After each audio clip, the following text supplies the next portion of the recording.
Well, if you're from Lubbock or even just visiting, you've probably noticed that we've got a lot of prairie dogs here. We've even got a park dedicated to them over on the north side of town. But recently, some visitors to that area noticed that a prairie dog had been shot with a dart. KLBK's Grace Morris has been following this story for us. And Grace, tonight you've learned that that wasn't the only one. That's right, Matt. Lubbock Parks and Recreation telling me that in the last month they've discovered 2 prairie dogs that have been shot with what appear to be blow darts. But the question still remains as to who would do this and how to help these little critters.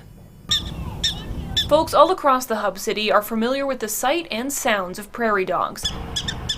But not all seem to be fans of these furry critters. Lubbock's Park and Recreation Department discovering 2 prairie dogs near Prairie Dog Town that were shot with blow darts in just the last month. It's disconcerting and it's irritating. The first prairie dog's injury seemed to be superficial, but the second prairie dog found has a much deeper wound. Both darts, according to Parks and Rec, appear to not have been filled with any toxin, nor immediately life-threatening to the animals. But Park Development Manager Ronnie Gallagher says he's still at a loss as to why someone would do this. You're hurting an innocent animal that's doesn't need to be, it doesn't deserve that kind of activity. Darting a prairie dog within city limits is against city ordinances, so the Parks and Recreation Department has asked the Lubbock Police to patrol the area to deter this kind of activity. But as for helping the prairie dog, Parks and Rec is running into a bit of trouble. With prairie dogs, it's hard to do much of anything because their main defense mechanism is to dive down that hole. Really, the only way we have to try to capture them is to flood the burrow. Problem with flooding the burrow is that it gets a prairie dog wet,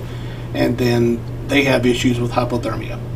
And once hypothermia sets in, then you lose the other inhabitants of the burrow. While they plan to watch and wait for now, Gallagher says there's still no excuse to hurt an innocent creature. So I don't see doing it for no reason, just to kill something or just to harass an animal. It's just wrong.